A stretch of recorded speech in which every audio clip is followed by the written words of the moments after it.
It was a regular, unremarkable day. Employees of one of the car dealerships located on the outskirts of the city were waiting around for customers. There weren't always many of them because the dealership was a bit hard to get to and the cars sold there weren't cheap. Suddenly an old man came in. His name was Rob and he was about 70 years old. He went straight for the manager's table, greeted her in a low voice and asked if he could leave his bag by her table while he went around the dealership and looked at the cars. The young woman nodded back at him. Rob put down his bag, which looked quite shabby, and went to look at the cars. He walked around and checked out every single car. Surprisingly, none of the salespeople approached him, which is what they usually do with customers. It was probably the way the old man looked that put them off. One of the salesmen even chuckled. "He doesn't look like he has money. Why did he even come here? These cars are way too expensive. He'll just walk around and leave." Some of his colleagues even laughed softly at his words. One of the salesmen stood up for Rob. "What's the difference? He'll walk around and take a look at the cars. What's the big deal? It's not like something bad will happen." But Laura, the manager, objected. "Yeah, right. And what if he scratches one of the cars? Or gets the interior dirty? We're the ones who'll have to deal with it." Meanwhile, the old man Rob walked up to one of the best-selling and most expensive cars. He carefully examined it and opened the door. The old man wanted to get into the driver's seat to see how the car looked on the inside. At that point, the manager couldn't take it anymore and told the security guard to escort the man out. "Hey, old man, that car has already been sold. Please don't get inside. We don't let anyone in it because the client has already made the first payment." The guard addressed the old man. "I just wanted to see the interior and—" Rob didn't have time to finish because the manager interrupted him and asked him to leave, saying that the dealership was closing for a technical break. The old man didn't say another word. He simply lowered his head, left the showroom, and headed for the nearest subway station. The manager was about to go back to her table when she nearly tripped over the bag that Rob had left there. Laura jumped away from it as if it was something terrible. None of the dealership employees dared to come near it. All of a sudden, they were worried that there could be something dangerous inside. But Kevin, the young salesman who tried to stand up for the old man, grabbed the bag and ran after Rob.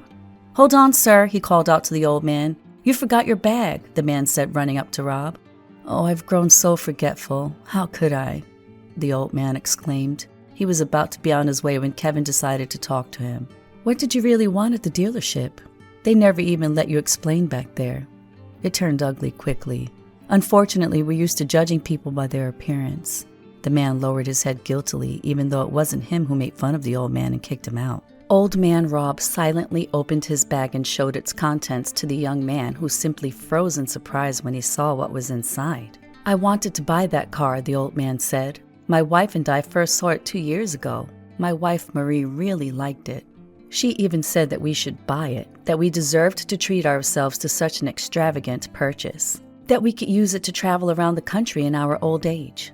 We sold our big house and moved into a small apartment because we didn't need as much space now that we were older. But we still didn't have enough, so we decided to save up for a while. But 1.5 years ago, my wife got diagnosed with cancer. We spent a lot on her treatment, but unfortunately it didn't help. I sold some of our things, some valuables that we didn't need anymore. I got the entire amount, but it turns out that the price has gone up in 2 years, so I still don't have enough." "How much are you short?" Kevin asked. "Maybe I could think of something, get you a discount." But when the old man voiced the amount he was short, the young man realized that even the biggest discount he could get wouldn't help. "Give me your contact information, and if I find a way to help you, I'll reach out," said the young salesman, who couldn't stay indifferent after he heard Rob's story. The old man thanked Kevin for his willingness to help and wandered off. That very evening, Rob and his wife got a visitor. It was Kevin. The old man invited him inside and treated the young man to some tea and fresh pie that Marie had just baked. The young man had a long conversation with the elderly couple. He saw the woman who was desperately trying to hold on to life, and he saw the incredible love Rob and Marie had for each other. Kevin thanked the elderly couple for their hospitality, and when Rob was seeing him off, Kevin gave him an envelope full of cash. "Here, this is for you. Make your wife's dream come true. But please don't tell anyone about my help. You two deserve it like no one else." Rob couldn't hold back his tears and thanked the young man from the bottom of his heart. The old man went back to the dealership the very next morning to get the car. This time, however, he made sure to dress up a little and put on his old suit. Rob walked up to the same car and salesman immediately ran up to remind him that the car had allegedly been purchased by someone else already. But the old man said that he was ready to buy it on the spot and showed the man his bag full of money. The salesman immediately changed in the face. He kindly described all the characteristics of the car and then helped the old man with his purchase. Rob rushed home and ran into the apartment. Marie hadn't seen her husband so happy in a long time.